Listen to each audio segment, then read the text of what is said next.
Now, I know many of you have read or heard the word blockchain, and you may think it's a very high-tech word that is complicated to understand, or you may think of Bitcoin or Ethereum associated with this word, and you buy them because you think blockchain technology sounds dope, but you may not know exactly how it works.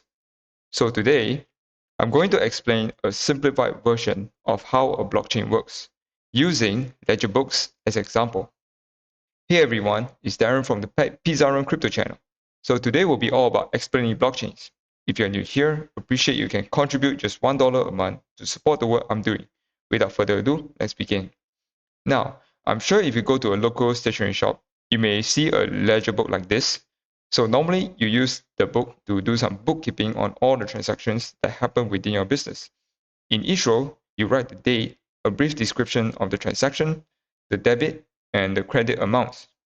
If you're recording an increase in assets or a decrease in liabilities, you write the amount in the debit column and vice versa for the credit column.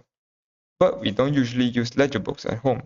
In fact, we don't write stuff as much as before, now that we have computers and Excel sheets. If you're a financial savvy person like me, you may have a habit of recording your income and spending transactions, normally in an Excel sheet with the date of transaction, description of purchase, and the amount you pay or receive. I'll give you some examples here. So let's say the company that you work with has remitted your monthly salary of say 5,000 ringgit on the 31st of December 2022. And then you spend 1,500 ringgit on your housing rent on the same day. So this counts as two transactions. Each transaction will be recorded in each row until one page of rows are filled before you flip to the next page and continue recording more transactions. For this example, in blockchain terms, you can imagine every page of the ledger book as a block containing all these transactions, and you are the validator for this block because you are the one who made these transactions before, and these transactions are valid according to you. If you want to be sure that your transactions are correct, you can show your ledger together with your receipt to your mom, to your dad, to your best friend, and of course your friendly neighborhood Spider-Man. If everyone agrees that you make these transactions based on what is recorded and what is stated in the receipt, you can say that all of you have reached a consensus or agreement that these transactions are correct. Now, furthermore, the pages in the ledger book are bound to a spine of the book to ensure the pages do not fall off or scatter around. And those pages are always in sequence of page 1, page 2, page 3, page 4, and all the way until the end of the page. Now, if you want to understand this in blockchain terms, as I mentioned before, the blocks are pages that are chained together permanently so that no validated transactions will be lost or modified by bad actors easily, just like the spine of a book chaining all the pages together. Likewise, each page that records all your transactions is very important, and if you lose one of those pages, you may have missed a key information that will explain how you get to the present transaction. So just like a blockchain, each block will always include the previous block in the form of a hash to maintain the state of the blockchain is correct. Now, there you go. I just defined the words block and chain using a ledger book. But now comes the question, why use a blockchain to record transactions in the first place? So the first point that I'm going to make is all about transparency and auditability. So let's start with the popular story of the 1MDB scandal. Now, let's say you want to know which public address or wallet belongs to Joe Law, or how he funneled his billions of ringgit to other addresses for purchasing his real estates, his luxurious cars, and his yachts with people's money. So normally when you can actually read the news to get all these figures, but the problem with this is that you need to trust the people, especially in the media, to give you the correct numbers. And either people will make an educated guess or heard rumors from their close source for this information. But with blockchain, you can actually find and track these answers to verify yourself. Because whoever wants to send cryptocurrencies to other addresses, it must be recorded in the blockchain to be confirmed and will only be broadcasted openly so that everyone can verify the numbers are correct. Now, I'll give you an example of how to read a blockchain transactions. So this is basically an example of what we call a Bitcoin Explorer. So, which is a website for you to track Bitcoin transactions that happen or already happened. So this Explorer tells you the following. Now on the leftmost column, there are 5 blocks, or you can say it's 5 pages of the ledger book in the Bitcoin blockchain. So this actually showing pages from 801,935 to 801939 in the ledger book.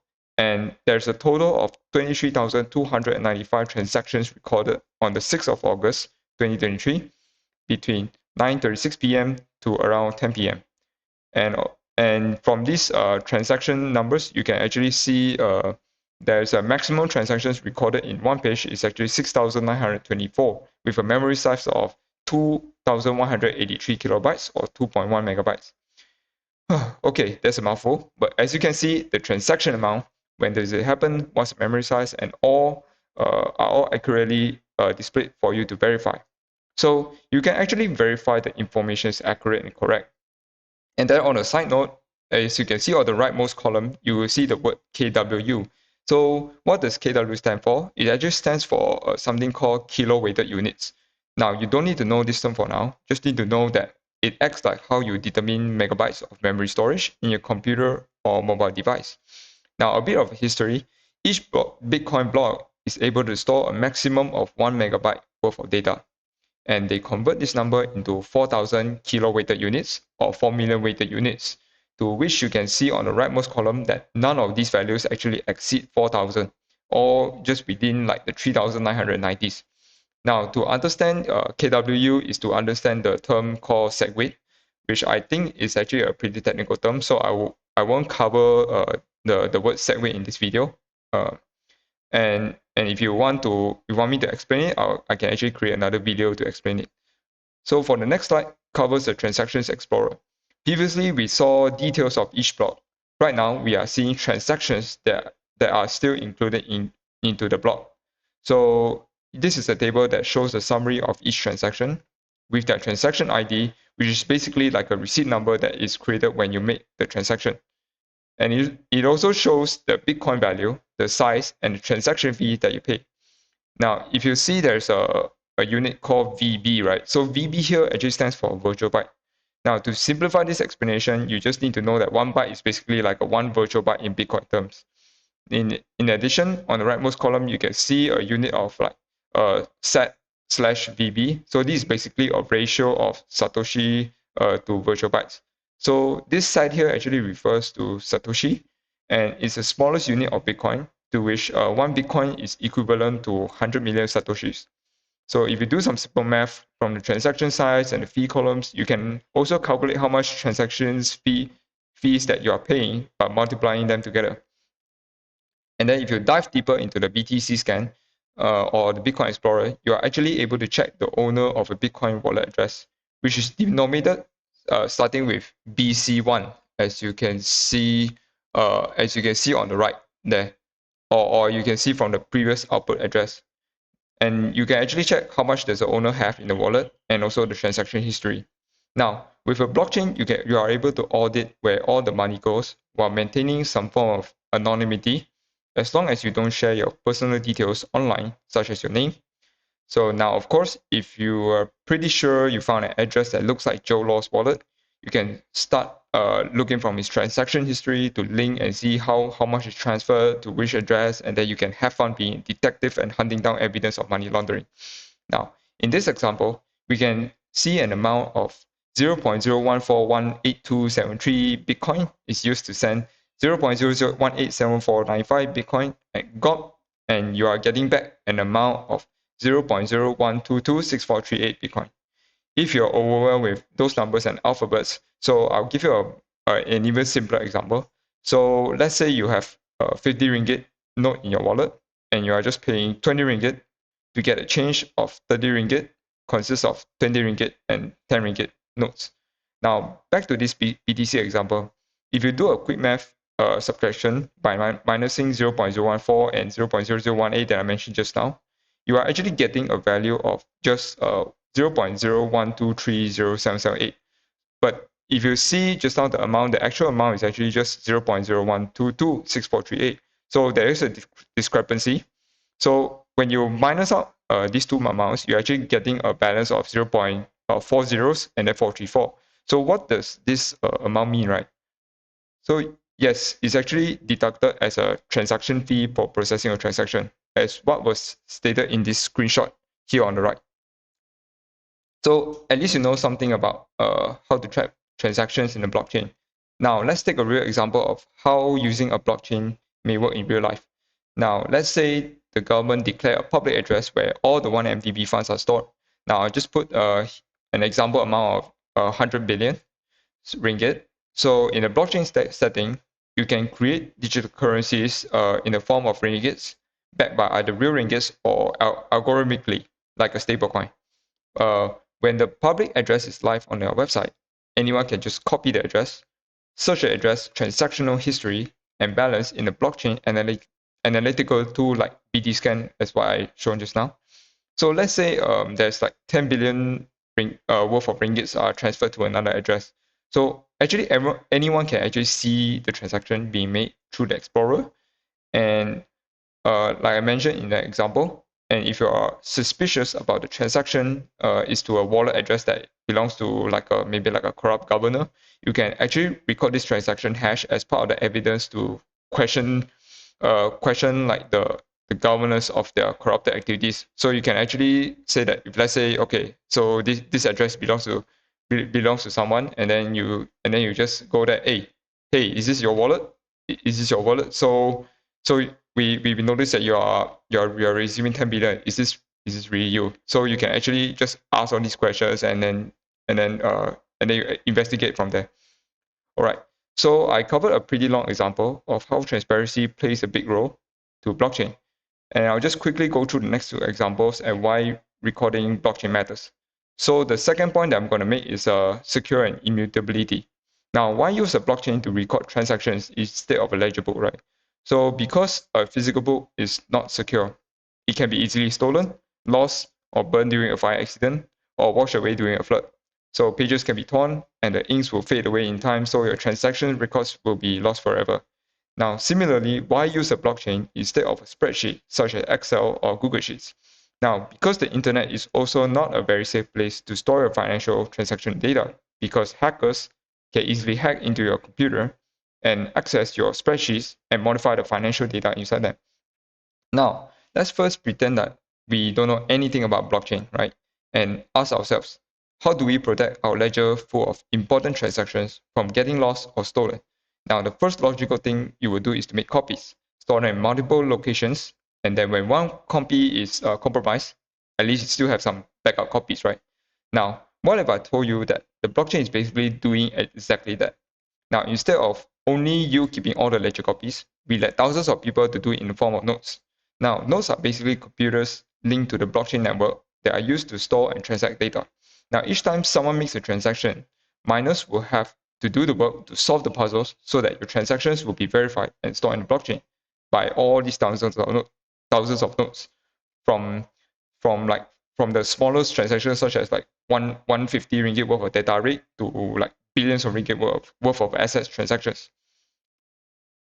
And the third point that I'm going to make is something called permissionless. So speaking of miners, you may want to know that being a miner or validator to help secure the blockchain network to earn some side income is actually fundamentally permissionless. So what do I say is permissionless, right? So in the current financial systems, if you want to sign up with anything with a third party or company institution, you need to perform KYC by submitting forms, your ID, home address, and other personal details to be able to comply with the regulatory laws. Conversely, running a blockchain by design does not require any of this because the setup documentation is open source, meaning you can follow the guide on how to set up a node easily and without going through a third party. And for Bitcoin blockchain, you can actually set up your own Bitcoin full node yourself with Bitcoin with a thing called Bitcoin Core. And different blockchains will also have their own documentation to set up their respective nodes. And of course, as you can see from this example here, not all blockchains are permissionless. Some blockchains are permission in the way that you actually need the permission from the company or so-called foundations, when you read a lot of this term in the crypto space, who actually play a major role in building the blockchain to be able to participate in the network consensus. Now, this move may also have some pros and cons because when it's permission, it can just ID you to see if you're a malicious actor with it. Or if you're a malicious actor, maybe you have like some intent of attacking the network. If they just ID you and then they think that you're a bad guy, they will just like block you. So normally if the developers want to ensure the blockchains are secure from malicious actors, they'll need to set up rules and get a consensus from a majority of the good actors to ensure that the number of good actors will always be significantly more than the bad actors to secure the network. So therefore, making a blockchain permissionless is also an advantage that anyone, as long as they have good intentions, will be able to join and secure the network together. Now, you may also read a lot of popular technical terms in the crypto space, such as Byzantine fault tolerance or BFTs, proof of work and proof of stake. So for those who do not know what are they, I won't go through them in detail for this video because I think that all these terms deserve like a separate video. Now, but just to let you know that these are the different methods that blockchains use when they want to reach an agreement to make sure that the transactions are valid. And these methods also eliminates the bad actors from manipulating the network. Now, there's actually a lot of great articles and videos covering these explanations, but if you are still confused by those terms, I can make a follow-up video to explain this in simpler terms. Now, so in summary, blockchain is basically the biggest ledger book in the world, maintained by thousands of nodes to record data and transactions in a transparent, auditable, secure, immutable, and permissionless manner. Now, any activity that requires recording and viewing the full history of the data will definitely require a blockchain.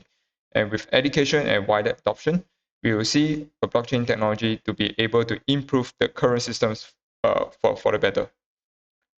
All right, that's it for today. Subscribe to my channel for more video content like this. Follow me on my socials as I'll link them below. Support me on Patreon, and thanks for watching.